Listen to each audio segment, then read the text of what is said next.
En esta ocasión vamos a analizar los dogmas marianos, que son 4. Número 1. Maternidad divina de María. Número 2. Virginidad perpetua. 3. Inmaculada concepción de María. Y 4. Su asunción a los cielos. Vamos con el número 1. María, Madre de Dios. Usted dirá, bueno, si es Madre nuestra y no somos dioses, ¿cómo es que es Madre de Dios? Recordemos que Jesús fue verdaderamente hombre y verdaderamente Dios. Vamos a leer la declaración de dogma de fe en el Concilio de Éfeso en el año 431. Dice: me admiro de que haya alguien que pueda poner en duda si la Santísima Virgen deba ser llamada Madre de Dios, porque si nuestro Señor Jesucristo es Dios, la Santa Virgen, su Madre, es forzosamente e innegablemente Madre de Dios. Esta es la fe que nos han enseñado los apóstoles. Esta es la doctrina de nuestros padres. No que la naturaleza del Verbo o la divinidad hayan tomado principio de María, sino que en ella ha sido formado y animado un alma racional del cuerpo sagrado, al cual el Verbo se ha unido, lo que hace decir que el Verbo nació según la carne.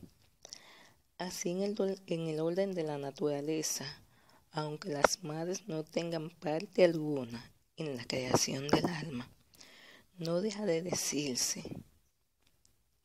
que son madres del hombre en su totalidad, y no que solamente lo sean de su cuerpo. Fin de la cita. Eso lo escribió San Cirilo de Alejandría en el año 431, cuando fue establecida el dogma de María, Madre de Dios, en el Concilio de Éfeso. Pero antes de eso, ya se empleaba el término de María, Madre de Dios.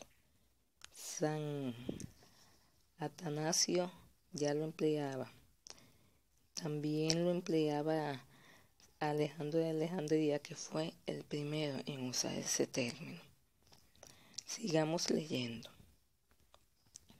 El Papa Juan Pablo II decía: María es verdaderamente la Madre de Dios, puesto que la maternidad abarca toda la persona y no solo el cuerpo. De este modo, el nombre Madre de Dios viene a ser el nombre propio de la unión con Dios concedido a María. Dogma número 2. Virginidad perpetua de María. Cuando vamos a misa, en el acto de contrición, decimos: por eso ruego a Santa María siempre Virgen. Lo decimos, ¿verdad? Pero lo que muchos no saben es que ese es un dogma de fe que fue establecido en el Concilio III de Letrán en el año 649. Y fue establecido con estas palabras: si alguno, contra la opinión de los santos padres, no afirma que la Santa e Inmaculada María, siempre Virgen, es verdaderamente Madre de Dios, que dio a luz sin perder su integridad, conservando inmune su virginidad, sea anatema. Leo de nuevo. Si alguno, contra la opinión de los santos padres, no afirma que la Santa e Inmaculada María, siempre Virgen, es verdaderamente Madre de Dios, que dio a luz sin perder su integridad, conservando inmune su virginidad, sea anatema. Esas fueron las palabras textuales usadas para establecer esa doctrina en el siglo IV. Pero antes de eso, ya San Justino había sido el primer teólogo en llamar a María Virgen. Eso fue en el siglo II. También San Ireneo y Orígenes la habían llamado Virgen.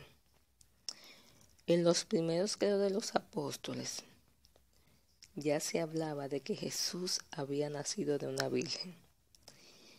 Y en el año 356, San Hilario llama individuos sin religiosidad, completamente alejados de la enseñanza espiritual, a quienes negaban la virginidad de María.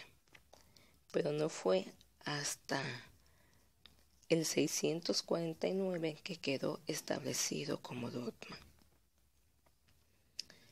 Tercer dogma, la Inmaculada Concepción de María.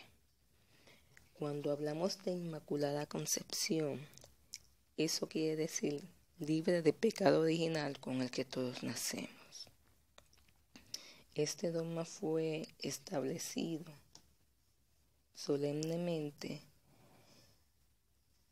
en 1854, un 8 de diciembre. Vamos a leer lo que la declaración dice.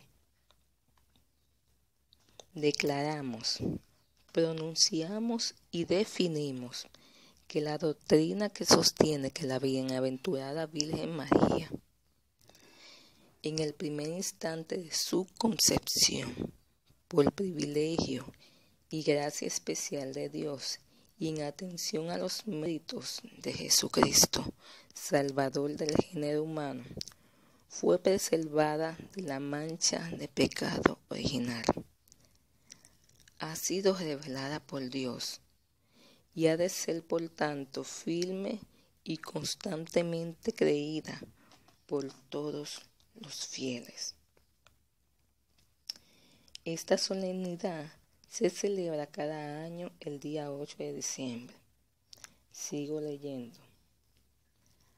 Aquel día, el 8 de diciembre de 1854, en el momento en que el Papa Pío IX dio lectura a la bula proclamando el dogma de la Inmaculada Concepción de María, ocurrió algo sobrenatural. Un rayo de luz proveniente de lo alto inundó su fuente, la frente del Papa. Un fenómeno fuera de lo común, porque en ninguna época del año, a menos que fuera ya invierno, se podía ver un rayo de luz por ninguna parte de la Basílica Vaticana. Sin embargo, ese rayo de luz, cuando él proclamaba la bula papal estableciendo el dogma de la Inmaculada Concepción de María, entró un rayo de luz y le inundó la frente. En 1858, 4 años después, en Lourdes, la misma Virgen se le apareció a Santa Bernardita y le dice: yo soy la Inmaculada Concepción, o sea, confirmando lo que el Papa decía en la bula 4 años antes. Uno de los argumentos en lo que se fundamenta este dogma es que para que María le aplastara la cabeza al maligno, tiene que ser libre del pecado original, porque así el maligno no tiene ningún dominio sobre ella. Otro argumento es que solo un vientre libre de pecado, pudo contener a aquel que no había conocido pecado. Dogma número 4. Asunción de María. Fue definido como un dogma de fe por el Papa Pío XII en el 1950, diciendo, vamos a leer textualmente: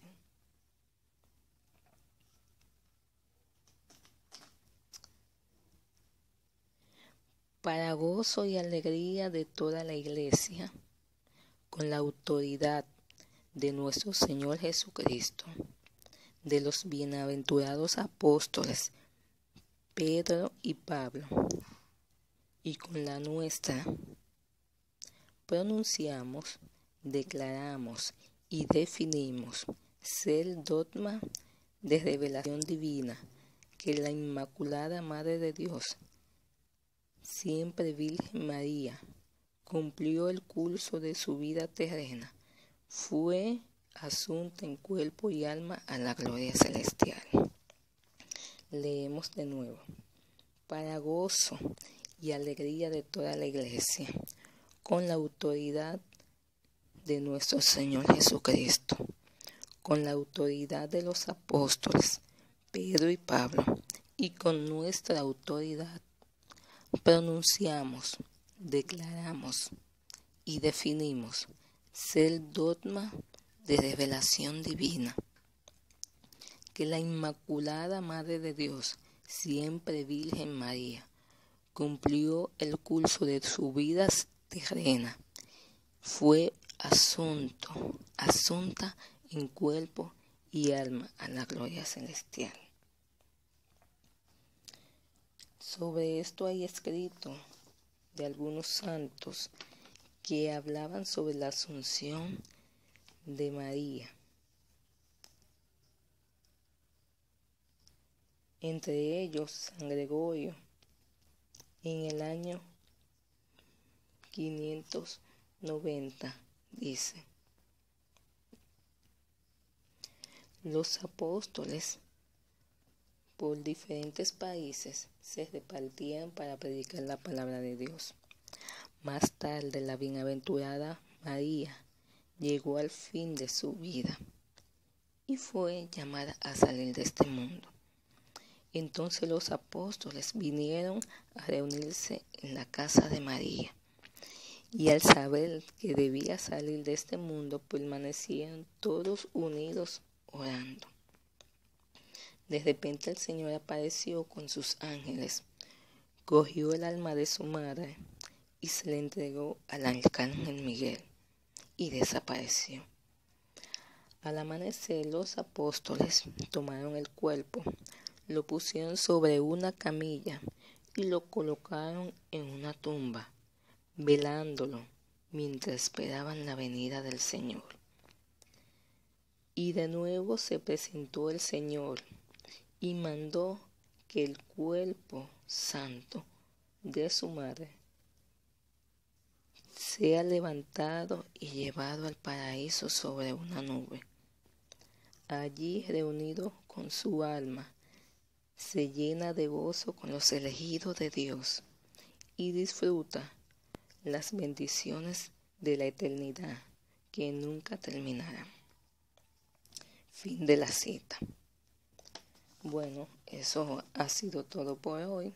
Recordemos que los dogmas marianos son 4: maternidad divina, virginidad perpetua, inmaculada concepción y asunción a los cielos. Que el Señor nos bendiga y nos guarde.